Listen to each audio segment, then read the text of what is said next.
प्रश्न असा आहे, नीती आयोगाच्या बैठका झाल्या, मग काल एनडीए प्रणित मुख्यमंत्र्यांच्या बैठका झाल्या. स्वतः प्रधानमंत्री टीम इंडिया म्हणून काम करतायत का? तर नाही.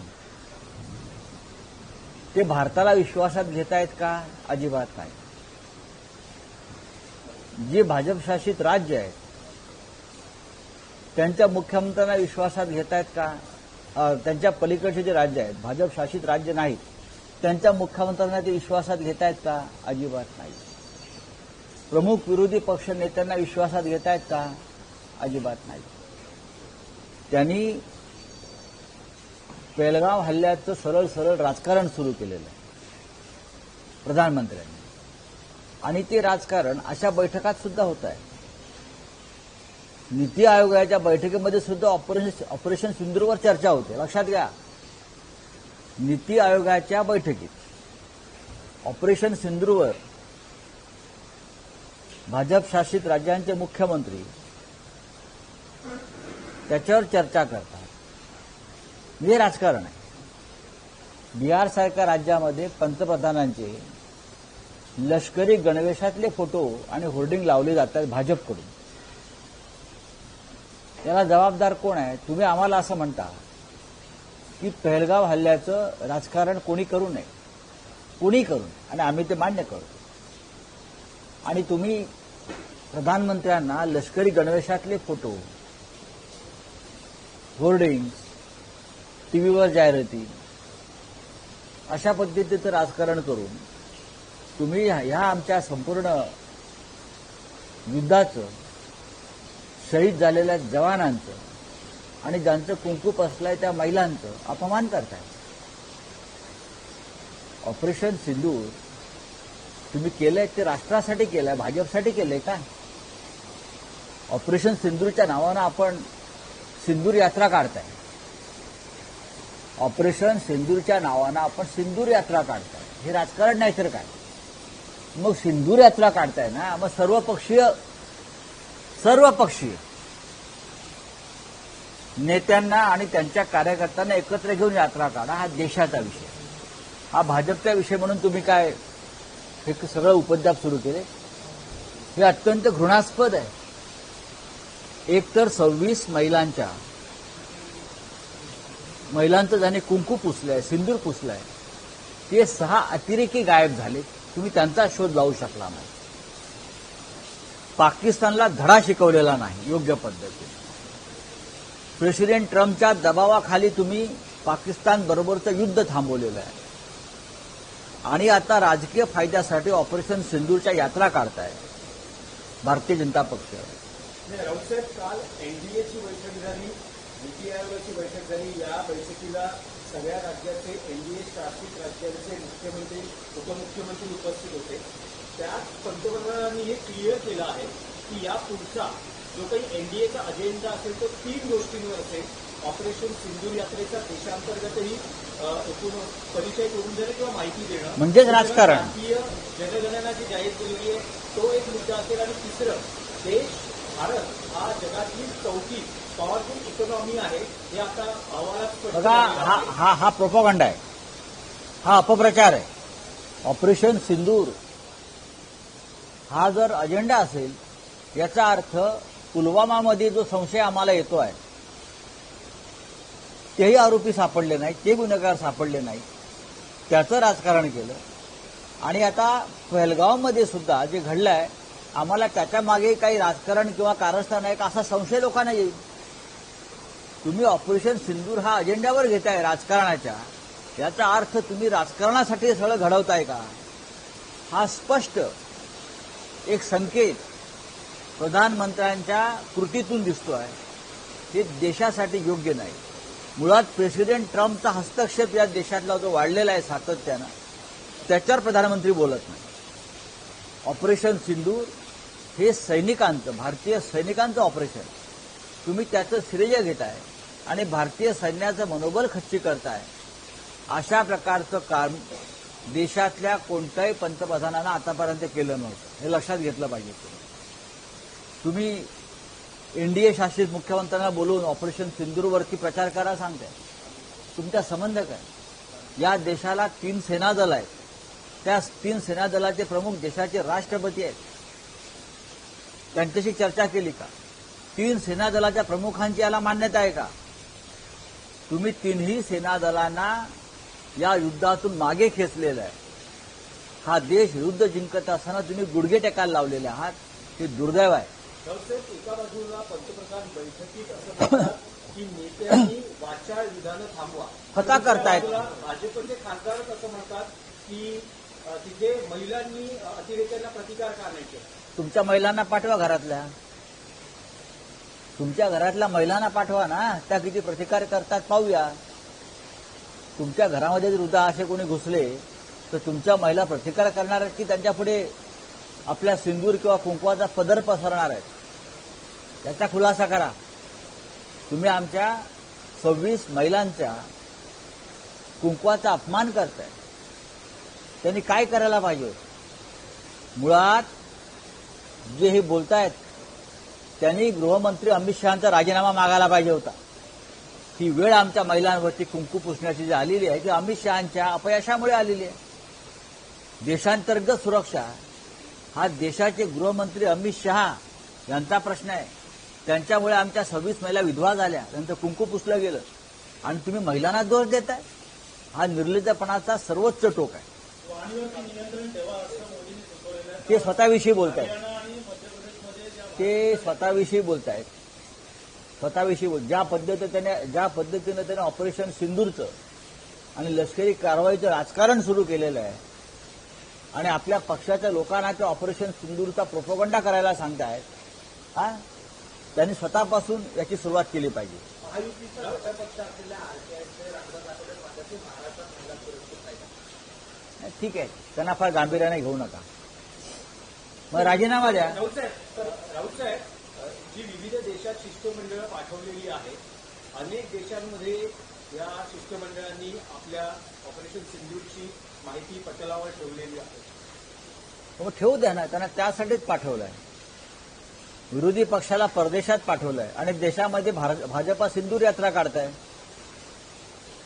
सिंदूर यात्रा जेथे तुम्ही आमच्या 26 महिलांच्या पतींचे प्राण वाचवू शकला नाहीत त्यांच्या नावानं तुम्ही सिंदूर यात्रा काढण्याचा निर्लज्जपणा करताय.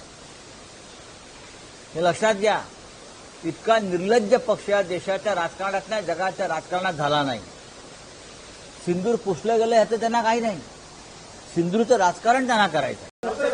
मराठीत महत्वाचा विषय आहे की तुम्ही राज ठाकरे उद्धव ठाकरे एकत्रीकरणाबद्दल सतत सकारात्मक बोलता आहात. युती करायची आहे, नात्याने जोडलं जायचं आहे असंही तुम्ही विधान केलं. आता पक्षाचे नेते आणि माजी मंत्री आदित्य ठाकरे यांनीही म्हटलेलं आहे की आम्ही राज ठाकरे आणि उद्धव ठाकरे किंवा मनसेच्या युतीशी आम्ही म्हणजे समजा तसंच झालं तर त्याचं आम्ही स्वागत करू. हो, मग त्यात ते चुकीचं काय बोललो? याआधी त्यांच्याकडून अशी विधानं होत होती की आम्ही संपलेल्या पक्षाबद्दल बोलत नाही. बघा, मी वारंवार सांगतोय आणि मी माननीय उद्धव ठाकरे साहेबांच्या वतीनं सांगतोय वारंवार. हे स्वतः माननीय उद्धव ठाकरे साहेबांनी सांगितलेलं आहे की काही किरकोळ विषय असतील ते आम्ही मिटवू, लहान सहान किलमिष दूर करू, मतभेद संपवून टाकू. हे जेव्हा आम्ही सांगतोय त्यानंतर माननीय आदित्य ठाकरे ते काय सांगताय? आम्ही तयार आहोत. तुम्ही ते काल काय म्हणाले, परवा काय बोलले, ह्याच्यात कशाला जाताय? तुम्ही पण मराठी आहात. तुम्हालाही हे सगळं व्हावं असं मनापासून वाटायला पाहिजे. महाराष्ट्र आणि मराठी माणूस संकटात आहे. हा, महाराष्ट्राच्या कपाळावरचा सिंदूर हा मुंबई आहे, तो पुसण्याचा प्रयत्न होतोय आणि फालतू लोक सिंदूर यात्रा काढतायत फडतूस. सगळ्या मराठी माणसाला प्रत्येक क्षेत्रातला हे वाटायला पाहिजे की मराठी माणूस हे व्हायला पाहिजे. राऊतसाहेब, जे दिसतं आहे आतापर्यंत गेल्या 1.5 महिन्यात यावर ज्या प्रतिक्रिया व्यक्त झालेल्या आहेत, आतापर्यंत असं दिसतंय की हे एकतर्फी प्रेम आहे. कारण शिवसेना सकारात्मक प्रतिसाद देते, पण मनसे असं म्हणतंय की प्रस्ताव पाठवा मग बोलू. आणि जे भूतकाळात घडलं त्याविषयीचे दाखले मनसेचे नेते देत आहेत. आम्ही भूतकाळात डोकावत नाही. भूतकाळाची थडगी उकरायची कोणी प्रयत्न केला तर भविष्यामध्ये खूप समस्या निर्माण होतात राजकारणात. काँग्रेस आणि राष्ट्रवादी काँग्रेसचा भूतकाळ आमच्या बरोबरचा चांगला नव्हता, पण आम्ही एकत्र आलो. 2.5-3 वर्ष सरकार चालवलं, लोकसभा निवडणुका एकत्र लढलो, आम्हाला चांगलं यश आलं. विधानसभेला आम्हाला यश प्राप्त झालं नाही कारण निवडणुका हायजॅक केल्या. तरीही आम्ही 3 पक्ष एकत्र आहोत. या भविष्याच्या विचाराने आम्ही एकत्र आहोत. राज ठाकरे आणि त्यांच्या पक्षानं भूतकाळातून बाहेर येणं आणि भविष्याचा विचार करणं हे महाराष्ट्राच्या हिताचं आणि सोयीचं आहे. आम्ही त्या दिशेनं पावलं टाकलेली आहेत. सर हिंदी में कहना चाहिए मोदी जी कहते थे कि ऑपोजिशन मुक्त भारत होगा, अभी वो टीम इंडिया कह रहे हैं, बैकफुट पे दिख रहे मोदी जी सर. नहीं, मोदी जी क्या बोले हैं क्या नहीं बोले, टीम इंडिया की बात मोदी करते हैं, लेकिन टीम इंडिया में अगर अपोजिशन नहीं रहेगा तो टीम इंडिया नहीं बनेगी. ये जो भारत है ये भारतीय जनता पार्टी का भारत नहीं है, ये सबका भारत है, सभी विचारधाराओं का भारत है. सबको साथ लेकर आपको टीम इंडिया बनानी पड़ेगी. अब ये ऑपरेशन सिंदूर की बात कर रहे हैं, सिंदूर यात्रा निकाल रहे हैं. ये क्या आपकी जागीर है क्या? 26 लोग मारे गए, 26 महिलाओं के का सिंदूर उजाड़ गया, और आप अगर सिंदूर यात्रा निकालते हो तो भारतीय जनता पार्टी किस प्रकार की ओछी राजनीति कर रही? अगर सिंदूर यात्रा निकालनी है तो सभी पार्टियों को साथ लीजिए ना, देश का विषय है. आप कांग्रेस को बुलाइए, आप शिवसेना को बुलाइए, हमारे आप राष्ट्रवादी कांग्रेस को बुलाइए, आप वामपंथियों को बुलाइए, आप तृणमूल कांग्रेस को बुलाइए. सब हम एक साथ मिलकर सिंदूर यात्रा देश में निकालेंगे, क्योंकि हम इसकी राजनीति नहीं करना चाहते. तो टीम इंडिया बनेगी. आप टीम इंडिया के नाम पर सिर्फ आपकी पार्टी का प्रोपोगंडा कर रहे हो. चलिए, थैंक यू. बैठक में 3 एजेंडे मोदी जी ने दिए हैं, किस तरह से देखते हैं? राजनीति और क्या है? नीति आयोग के बैठक में भी सिंदूर की ही राजनीति हो गई ना. आपने देखो ना, सबसे पहले मुख्यमंत्री ने सभी मुख्यमंत्री भाजपा शासित सिंदूर पर चर्चा करते रहे. टीम इंडिया की बात करते हो, उसमें ममता जी नहीं थी, नीतीश कुमार जी भी नहीं थे, और भी शायद लोग नहीं होंगे. तो क्या करेंगे आप?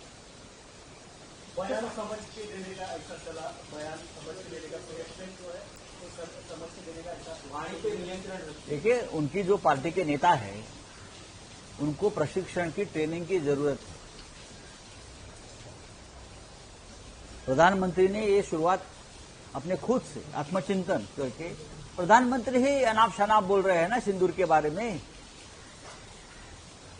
और जो लोग 20 सड़क हाईवे पे, हाँ, नितिन गडकरी का अभिनंदन करना चाहिए कि सड़क बनाए, और भारतीय जनता पार्टी के नेताओं ने उसका इस प्रकार से इस्तेमाल किया. गडकरी जी का इस्तेमाल अभिनंदन इसलिए करना चाहिए कि सीसीटीवी कैमरे लगाए गडकरी जी ने, इसलिए सब एक्सपोज हो गया. दर दिन भारतीय जनता पार्टी के लोग एक्सपोज हो रहे हैं. किस प्रकार की गंदे लोग इस पार्टी में है. धन्य हो. सर बीजेपी का रहेगी कि जब तक आप लोगों को जब तक जिस तरह की नीति नहीं होगी, ऐसे बीजेपी कह रही है. उसमें बीजेपी का क्या संबंध है? उसमें बीजेपी का क्या संबंध है, मुझे बताइए ना. उद्धव जी और राज जी देख लेंगे. राऊत साहेब, भाजपतून एक अशी प्रतिक्रिया व्यक्त झाली आहे की सुधीर मुनगंटीवार यांची आहे की राज ठाकरे आणि उद्धव ठाकरे एकत्र येत असल्यामुळे शोधत आहे. सुधीर मुनगंटीवार हे एक प्रगल्भ राजकारणी आहे. महाराष्ट्रावर त्यांचं प्रेम आहे. त्यांनी आमच्याबरोबर प्रदीर्घ काळ काम केलं. ते ज्येष्ठ नेते आहेत. आताचे जे बाजारमुंगे आहेत त्यांना महाराष्ट्र माहीत नाही. तर सुधीर भाऊ जे बोलतायत ही त्यांची एक आतली मनापासूनची इच्छा आहे. नाही, पण तसंच गोगावलेही म्हणाले. काय? गोगावले जे कधी काही शिवसेनेचे एक महत्वाचे आमदार होते, तेही असं म्हणतात राज ठाकरे उद्धव ठाकरे एकत्र येतील आणि तसं झालं तर चांगलं आहे. ही प्रत्येक मराठी माणसाची भावना आहे. मी वारंवार सांगतो, ही जशी आमची भावना सगळ्यांची आहे, उद्धव ठाकरे साहेबांची आहे. आमच्या पक्षामध्ये त्याच्यावरती काही मतभेदच नाही आहेत ना, असूच शकत नाही. पक्षप्रमुखांनी सूचना केलेल्या आहेत. आपल्याला सकारात्मक विचार करून सकारात्मक पावलं टाकायची आहेत. विषय संपला आमच्याकडे. आम्ही भूतकाळात डोकावत नाही, वर्तमान पाहत नाही, आम्ही भविष्यात पाहतो. धन्यवाद.